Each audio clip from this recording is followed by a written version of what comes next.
Once upon a time, there lived two friends named Welty and Kamen. They were friends since they were in school and had not seen each other for a long time. Until one day, they ran into each other in a shopping mall. They were surprised and happy to see an old friend again. They began to tell each other the stories of their lives. Welty told the story of his fabulous life, in which he had plenty of time to spend with his family, which he could afford because he never had any problems with his finances. Plus, he had the freedom to pursue his hobbies and be engaged in social activities. While Kamen spent his days punching the clock, having no quality time to spend with his family, and his meager salary was spent paying more goods and the various installments, on top of an ever-increasing cost of living.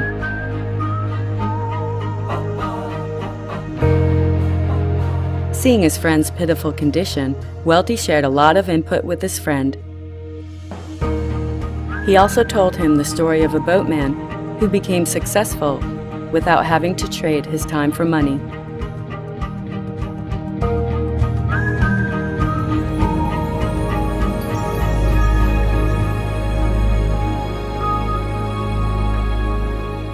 Once upon a time, there lived the village chief, who had a beautiful daughter.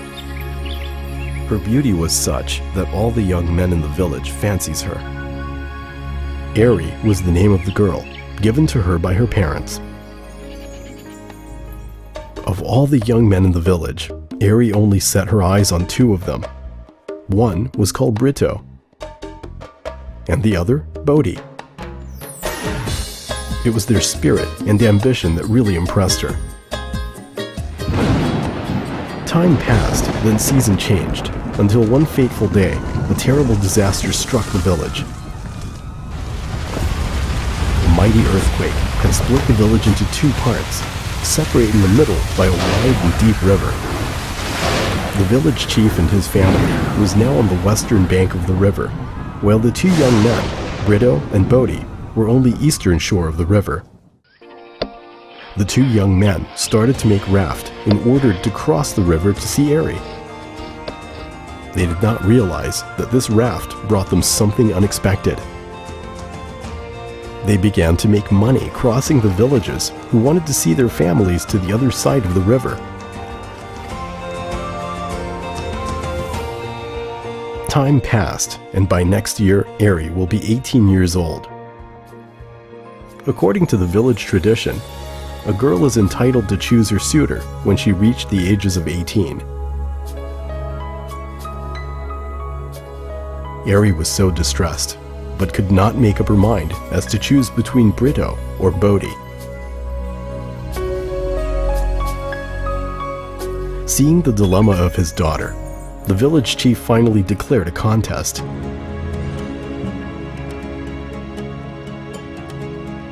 Whoever managed to collect 1,000 taels of gold within 1 year will be entitled to marry his daughter. 1,000 taels of gold was not a small amount of money there. Brito and Bodhi was so dizzy to find the way to collect that amazing sound. They couldn't imagine the thousands of crossing they had to make for 1,000 taels of gold to materialize.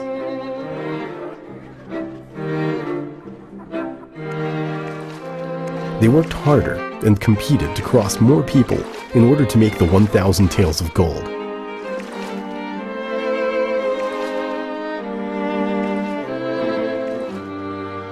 As days went by, they became smarter. Now, they were not only building rafts but boats to accommodate more people in one crossing, thus increasing their income.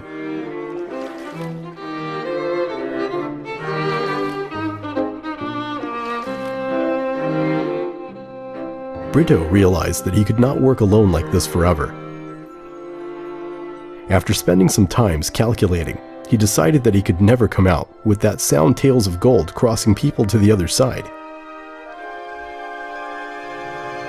After giving some thought to the matter, Brito decided that he would build a bridge, connecting the two halves of the village, and he would make money by doing that. Brito believed that by building the bridge, he was not only have the 1,000 taels of gold, but he would never have to row his boat again, forever. Brito set his heart to build the bridge that he had drawn, although he encountered strong opposition and ridiculed by the villagers, who told him that building the bridge was a crazy idea, a wasted time, and he would never make any money.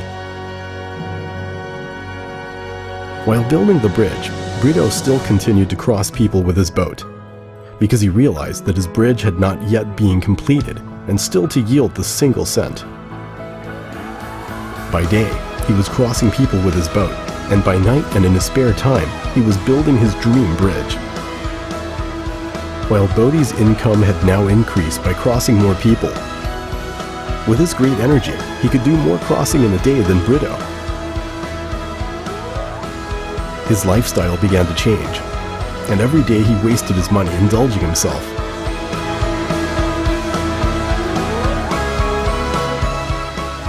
Winter had finally arrived. Brito finally finished to building his bridge. The opening day of the bridge was greeted enthusiastically by the villagers. The price of crossing the bridge was much lower than the paid fare charged by the boats. Moreover, it was much safer crossing the bridge than a boat rides which carried with it the risk of sinking. Brito Bridge functioned very well, and every day people paid to cross. Brito income began to pour in stably. He only needed to build the connecting pipe to let the money streaming into him. Naturally, this led him to be the first to collect the 1,000 taels of gold required by the village chief. Meanwhile, Bodhi's income dwindled every single day. More so as the winter approached and the water of the river turned to ice. The villagers would much prefer to cross the bridge that Brito had built. There was no risk of sinking, and it wasn't slippery even when ice was present. Now even Bodhi's strength began to fail. He pushed himself too far. Poor Bodhi, he traded all of his time for money, and now even he could not use his strong body for work. The expression on his face began to change. Now autumn had arrived, and Brito's dream finally came true. With confidence, Brito went to the house of the village chief to ask Aries' hand in marriage. Finally, Brito and Aries lived happily ever after, enjoy financial freedom, time freedom, and prosperity forever.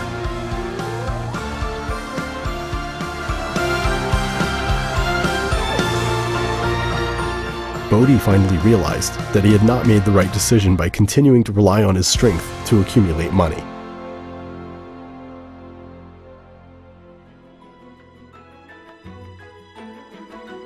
After listening intently to the story, Kamen was beginning to think that he too was doing the same thing that Bodhi did. All this time, he was trading his time for money. Arriving home, Kamen still pondered Welty's word. Before going to bed, he made the decision to follow Welty's advice, that is, to make a smart move like Brito did.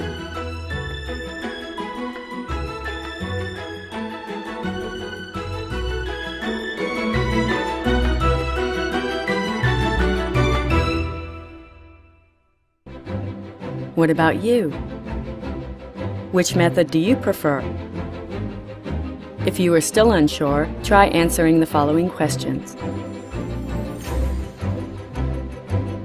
Do you possess an income that flows continuously for 24 hours without you actually having to work for it? Are you relying on strength alone, or do you have a right system to produce money?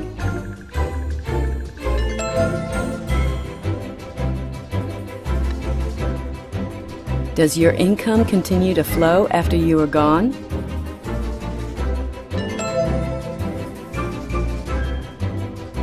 Can you quit work anytime you choose without sacrificing your income?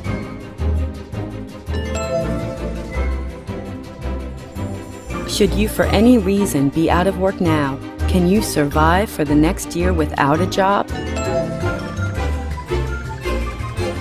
If you cannot say yes to all of these questions, then please contact or get the following DVD, Smart Idea by Freedom Faithnet Global, from the person lending you this DVD.